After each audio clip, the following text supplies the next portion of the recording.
ვაშინგტონი ოცნების მიმართ პოლიტიკას არ ცვლის. ოლიგარქის წარმომადგენლების ვიზიტი ამერიკაში უშედეგო აღმოჩნდა. სახელმწიფო დეპარტამენტი ფორმულასათვის გამოგზავნილ პასუხში ისევ იმეორებს, რომ ურთიერთობის გაჯანსაღება მხოლოდ ქართული ოცნების მთავრობის მიერ კონკრეტული ნაბიჯების გადადგმითაა შესაძლებელი. ვაშინგტონი მიანიშნებს, რომ ქვეყანაში შექმნილი პოლიტიკური გარემო ორმხრივ პარტნიორობას პირდაპირ აზიანებს. ტრამპის ადმინისტრაცია ოცნებას რეგიონულ პასუხისმგებლობასაც ახსენებს. ვაშინგტონის გზავნილია, რომ საქართველოს პასიური დამკვირვებლის როლი უნდა დატოვოს და სამხრეთ კავკასიის სამშვიდობო პროცესებში რეალურად ჩაერთოს. პასუხი, რომელიც ფორმულამ სახელმწიფო დეპარტამენტიდან მიიღო, ადასტურებს, რომ ოცნების მცდელობა ამერიკაში ვიზიტი ტრიუმფად გაასაღოს, რეალობა საცდენილია. სალომე ლაბაძე უერთდება ამ თემით პირდაპირ ეთერს. მთავარი რასაც ტელეკომპანია ფორმულასთვის სახელმწიფო დეპარტამენტის მიერ გამოგზავნილი ეს პასუხი ავლენს ისაა, რომ როგორც ჩანს ქართული ოცნების ამ შემადგენლობამაც, ისევე როგორც მანამდე პარტიის რამდენიმე სხვა წარმომადგენელმაც, ვაშინგტონი კონკრეტული საშინაო დავალებით დატოვა. დავალება კი არის უცვლელი და ნიშნავს იმას, რომ ივანიშვილის მთავრობამ უნდა გადადგას კონკრეტული ნაბიჯები იმისთვის, რომ ვაშინგტონი დარწმუნდეს, რომ ამ ეგრეთ წოდებულ ხელისუფლებას ნამდვილად სურს შეერთებულ შტატებთან ურთიერთობის გადატვირთვა. ანუ შტატების პოზიციით ამ მიმართულებით პასუხისმგებლობა არის სწორედ ისევ ივანიშვილის რეჟიმზე. თუმცა რეჟიმი არათუ მზადაა ამ ნაბიჯების გადადგმისთვის, არამედ ამის შესახებაც კი არ აწვდის საზოგადოებას ინფორმაციას და გულისხმობთ ნიკოლოზ სამხარაძის კომენტარს, რომელიც ვიზიტის შემაჯამებლად ქართულმა ოცნებამ ვაშინგტონიდან რამდენიმე წუთის წინ გაავრცელა. ამ კომენტარში კი ნიკოლოზ სამხარაძე არაფერს ამბობს შეერთებულ შტატების ამ მოთხოვნის შესახებ და მეტიც გვარწმუნებს, რომ ვაშინგტონსა და ოცნების ეგრეთ წოდებულ ხელისუფლებას შორის ურთიერთობაში უკვე შეინიშნება პოზიტიური დინამიკა.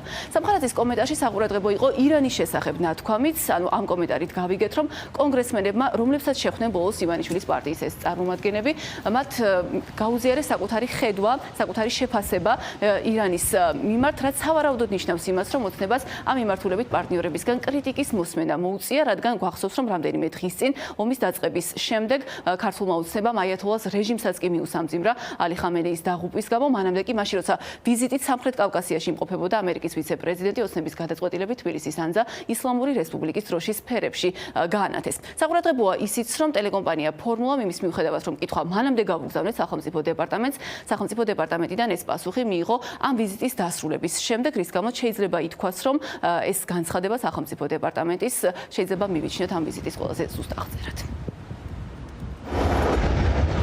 ამერიკის შეერთებული შტატები 33 წლის განმავლობაში საქართველოსა და ქართველი ხალხის რჩეული პარტნიორია. ჩვენ კვლავაც რჩებით საქართველოს დამოუკიდებლობის, სუვერენიტეტისა და ტერიტორიული მთლიანობის მტკიცე მხარდამჭერებად. ამერიკის შეერთებული შტატები საქართველოსთან კონსტრუქციული ურთიერთობისკენ ისწრაფვი. სამშვიდობო შეთანხმება, რომელსაც პრეზიდენტმა ტრამპმა სომხეთსა და აზერბაიჯანს შორის შუამავლობით მიაღწია, ტრანსფორმაციულ შესაძლებლობებს სთავაზობს მთელ სამხრეთ კავკასიას. საქართველოს შეუძლია როგორც საკუთარი წვლილი შეიტანოს, ისე დიდი სარგებელი მიიღოს იმ სტაბილურობიდან და კეთილდღეობიდან, რასაც ეს შეთანხმება ხდის შესაძლებელს. ჩვენ გავაგრძელებთ ურთიერთობას საქართველოს მთავრობასთან იმ საკითხებზე, რომლებიც გავლენას ახდენს ჩვენს ორმხრივ ურთიერთობასა და საქართველოში არსებულ პოლიტიკურ კლიმატზე. ჩვენ ასევე განვიხილავთ კონკრეტულ ნაბიჯებს, რომლებიც საქართველოს მთავრობამ შეიძლება გადადგას ჩვენს ქვეყნებს შორის ურთიერთობების გამტკიცებასა და წინსვლის მიმართ სერიოზული დამოკიდებულების დასადასტურებლად. ძირითადი თემა, რა თქმა უნდა, ჩვენ საუბრების ისევ და ისევ იყო ქართულ-ამერიკული ურთიერთობები, ამ ურთიერთობების გაჯანსაღება, ამ ურთიერთობების ახალ ეტაპზე გადაყვანა. მივიღეთ ინფორმაცია კონგრესმენებისგან ირანში მიმდინარე მოვლენებზე ძალიან საინტერესო საუბარი და დიალოგები გქონდა და ჩვენ გთხოვეთ ასევე კონგრესმენებს, რომ ყურადღებით შეისწავლონ ხოლმე ის საკანონმდებლო ინიციატივები, რომლებსაც ცალკეული კონგრესმენები წარმოადგენენ ხოლმე და აშკარად ანტიქართული ხასიათი აქვს.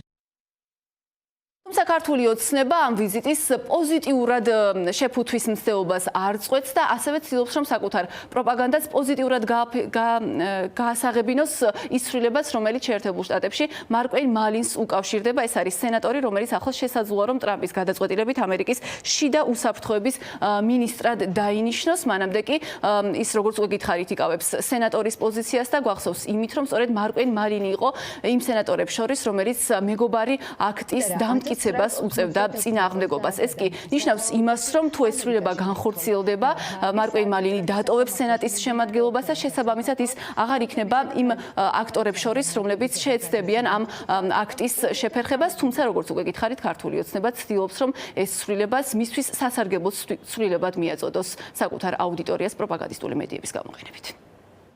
ბევრი საქმეა, რომლის გაკეთებაც შეგვიძლია იმისთვის, რომ შიდა უსაფრთხოების სამინისტრო ამერიკელი ხალხის სასარგებლოდ მუშაობდეს. სამინისტროს ძალიან ფართო იურისდიქცია აქვს და ვფიქრობ, წინ დიდი სამუშაო გველოდება. ამით ძალიან მოტივირებული ვარ.